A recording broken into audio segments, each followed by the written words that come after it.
What's up, my little stainers? Taking a break from the Dishonored 2 gameplay today to bring you a different kind of video.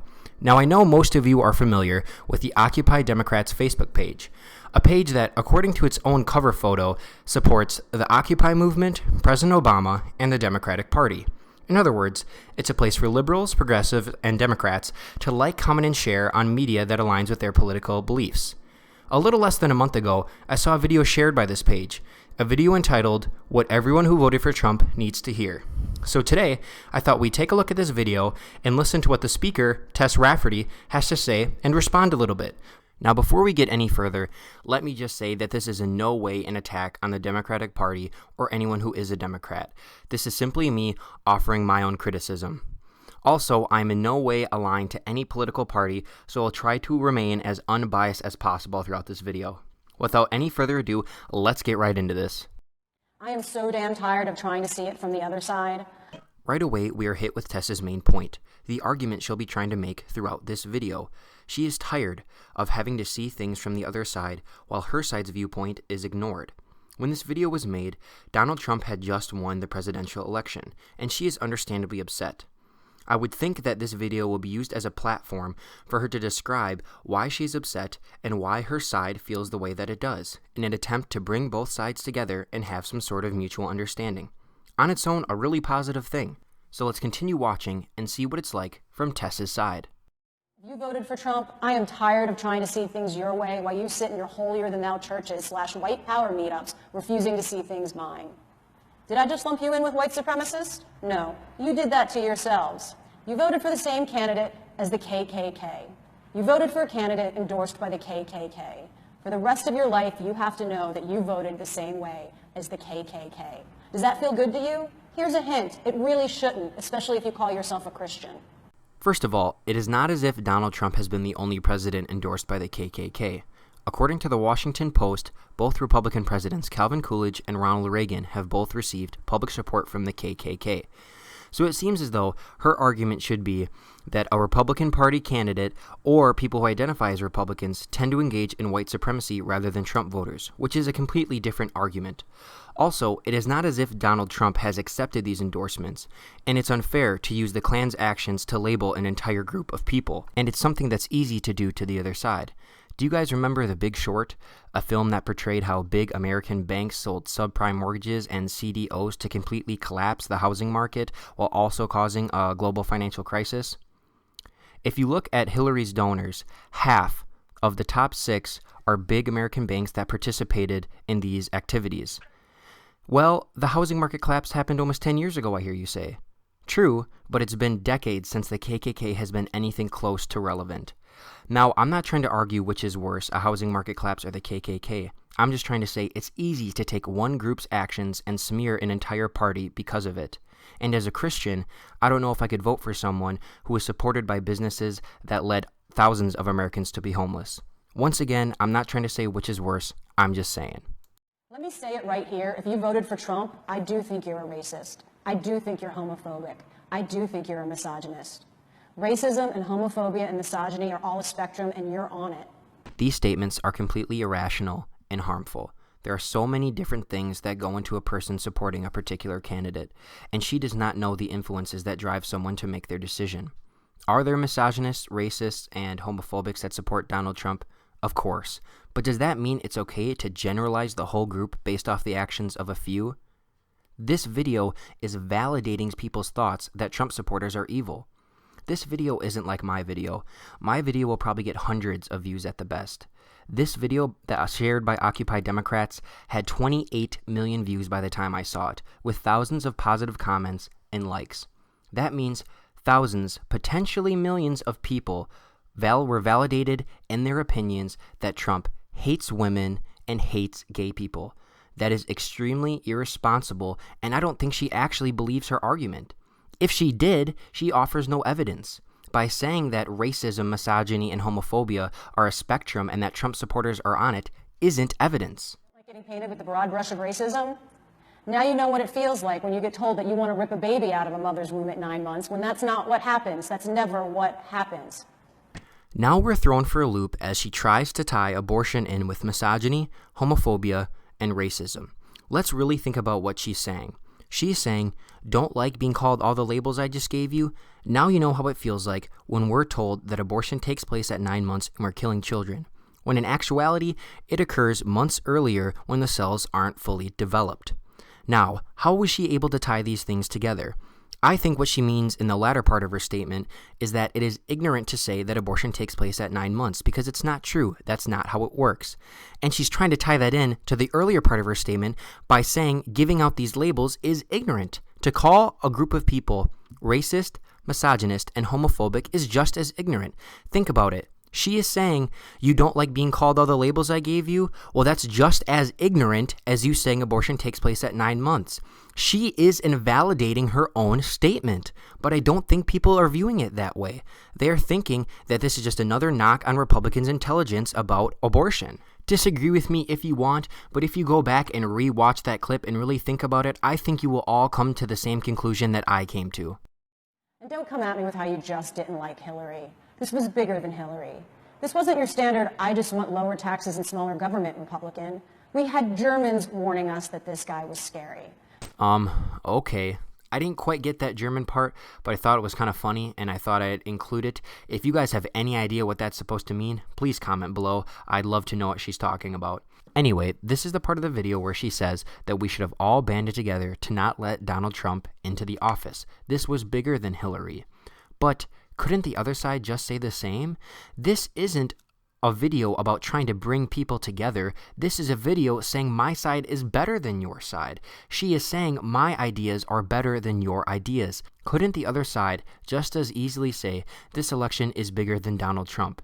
I don't want to beat a dead horse here, but I think it's common knowledge that Hillary wanted to start a no-fly zone in Syria, which would have led to some serious altercations with Russia, and at the worst case scenario, World War III. Is it that crazy for someone to not vote for Hillary because they didn't want any chance of there being a war, any chance of altercation with Russia? Now, I know this is supposed to be from her point of view and from her side, but how she says it so aggressively and so matter-of-fact, it's almost as if there is no arguing. There is no room for conversation or collaboration. It is just her way or the highway. Still, you cried emails or Benghazi or that voice. This is just another attempt to make Trump supporters look shallow and look like they possibly hate women. I think it goes without saying that a candidate's voice should have no influence on whether or not they get your support. And if that is the case, you're just not being that reasonable. So she is going to take this unreasonable argument of that voice and place it along two pretty reasonable arguments in Benghazi and Hillary's email scandal. By doing this, she is making it look that not voting for Hillary based on the email scandal or Benghazi is just as ridiculous as not voting for her because of her voice. There's been mountains of evidence proving that nothing that you think Hillary did was that big of a deal or even true.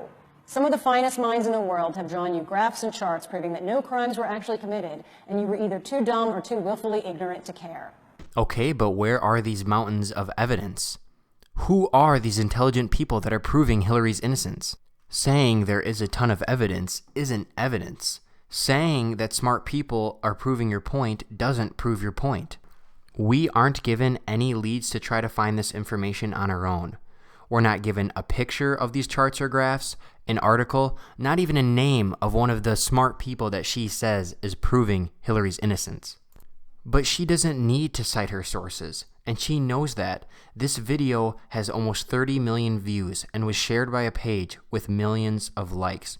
People are going to see this video and just think that the evidence is sound. Think that they can use this video as support when it has no support of its own. This is no different than me claiming that there's mountains of evidence proving Hillary is guilty, that some of the finest minds in America have made graphs and charts proving that she did everything she's accused of doing. In the end, neither of us back up our points with sources or facts. You, the audience, are the one who is forced to go and find out the truth on your own. And if you really cared about crimes, you'd care about any of the three pending against your candidate. Take your pick. I'd start with the rape of the 13-year-old girl, but if you voted for Trump, you probably don't care much what happens to women. First of all, I just want to comment on the last part of her segment about if you voted for Trump, you probably don't care what happens with women. Once again, this is just an obviously untrue statement and is once again generalizing all of Trump supporters as hating women, which does seem a little bit hypocritical. For parties so focused on being progressive and open-minded, generalizing an entire group of people seems to completely go against that. Anyway, let's move on. Now, I have heard about these allegations in the past, but I know nothing about it. I don't know the facts, so I'm not going to comment on the validity of it.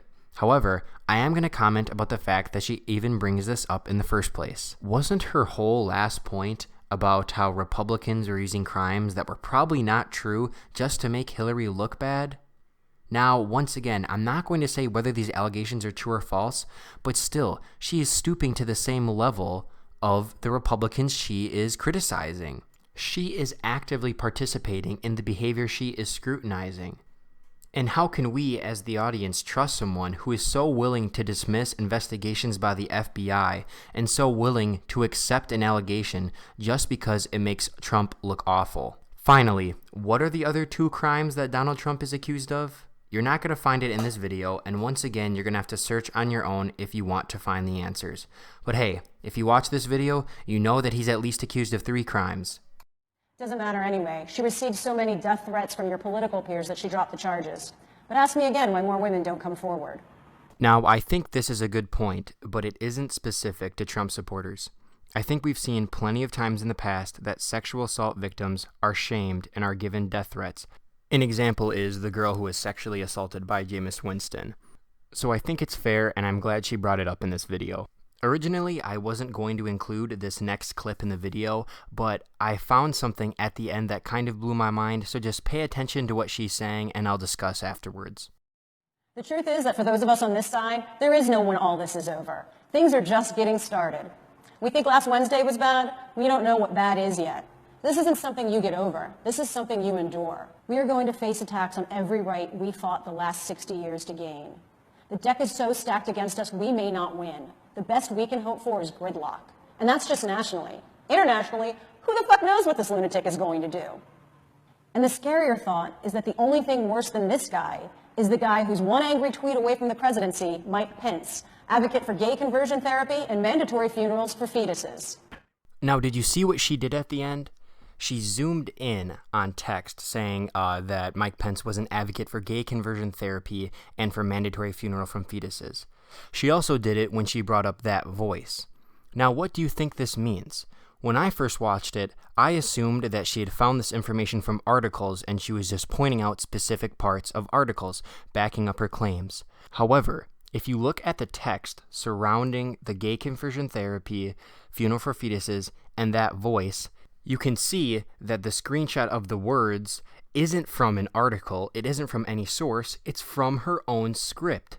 They are zooming in on their own script to back up their claims as if it is evidence. Now, if she had just said this on her own without zooming in on the text, that would be one thing. But the fact that she does it is deceiving people.